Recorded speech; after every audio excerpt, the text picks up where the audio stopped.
En die woord het vlees geword en onder ons kom woon, en ons het sy heerlikheid aanskou, 'n heerlikheid soos die van die unieke Seun van die Vader, vol genade en waarheid. In 2021 het my meisiekind na ons toe gekom en gesê, familielid is besig om haar te molesteer. En ja, ons het 'n aksieplan, ek en my vrou in mekaar gesit om dit te probeer stop, in die sens van slotte te verander in die deur. Sy het nie meer alleen saam met die persoon beweeg en sulke goeders nie. Sy is toe van ons af verwyder deur die departement, en ons was toegesluit, jy weet. Die klag teen ons was gewees, child neglect. Deel van die verrigtinge het gesê ons moes vir ouerleiding gaan om haar weer terug te kry by ons. So toe het ons by julle uitgekom deur die organisasie.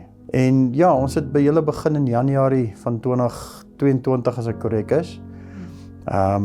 Ons was vir ouderleidingsklasse hier gewees, wat baie informatief was in ons oogpunt uit.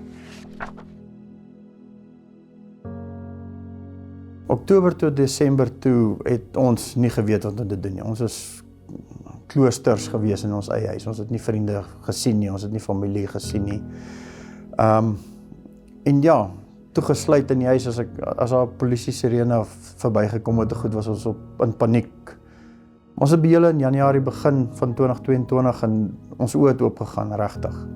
Ons het gekom met daai stryd van, jy weet, ons is skaam, ons is nie lus vir hierdie tipe goeders nie, jy weet, hoekom, want dit wat ons gedoen het, hoekom het dit nie gewerk goed nie, en met die ouerleidingklasse en goed het regtig, dit het ons oopgemaak, ons het verskriklik geleer van mense daar buite, die persoonlikhede en daai tipe goeders wat eintlik bestaan daar, jy weet.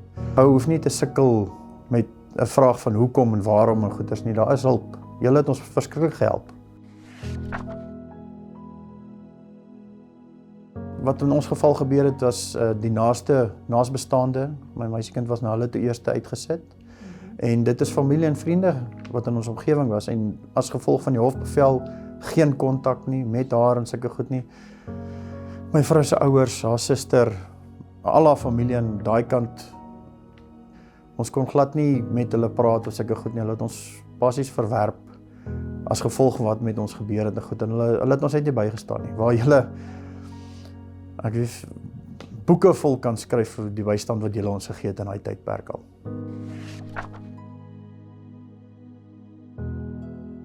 Dit het styf gegaan op 'n stadium by ons. Julle het ons gehelp finansiëel, julle het ons gehelp met kospakkies, julle help ons nog steeds met kospakkies. Om in 'n donker gat te sit en daar uit te kan kom met 'n ligpuntjie te kan sien en elke dag saam met julle te werk. En elke dag net te verbeter, jy weet. Elke week, 2 weke tot ons julle by julle kon uitgekom met 'n goeders. Julle het ons bygestaan en ons moed ingepraat. Daar was dae wat ons moedeloos was. Jy weet, ek wou nie opstaan in die oggende nie. Ek wou nie werk nie. Ek het vir myself net weer teruggesit het in daai gat en want dit wat ons gedoen het net nie gewerk nie. Dit wou net nie werk goed nie. En dan julle ons het gesê, man, byt net vas. Volg hierdie roete. Doen sulke dinge en dit het gehelp. Dit het regtig gewerk. En ja, sy is nou terug by ons. Dit gaan interessant. Sy is nou in die hoërskool gedeelte. So dit is 'n baie interessante tyd van ons lewe nou weer. Ons het 2 jaar van haar verloor. Geen kommunikasie, niks gehad nie, het nie geweet hoe dit gegaan het met daar basies en goed nie, tot waar ons nou staan waar dit fantasties is om haar weer by die huis te hê. Ons het in ons laaste 6 maande, het ons verskriklik uitgegaan, jy weet, ons is buitekant, ons kuier by mense, ek is baie minder eintlik eers by die huis, en ja, julle het ons daarmee gehelp. Mense is altyd skaam om te vra, om vir raad te vra, om vir advies te vra, om vir hulp te vra. En ek sê vir jou, dis 'n fout wat ons maak. 'n Ou moet vra. As julle nie moet wees, weet ek nie waar sou ons gewees het nie.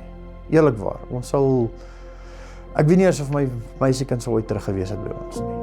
So ver as ek amper gaan as daar mense is wat ek sien wel 'n bietjie 'n irritasie of 'n probleempie goed, dan sê ek vir hulle, hoorie maar, Elios is ook daar so en goed. Dit werk. Dit is wat ek gesê het, net om my vraag te vra, net om vir hulp te vra. Dit werk.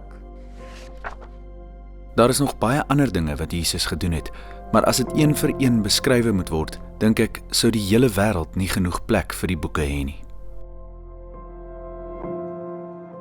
Jy maak Elias se genade stories moontlik.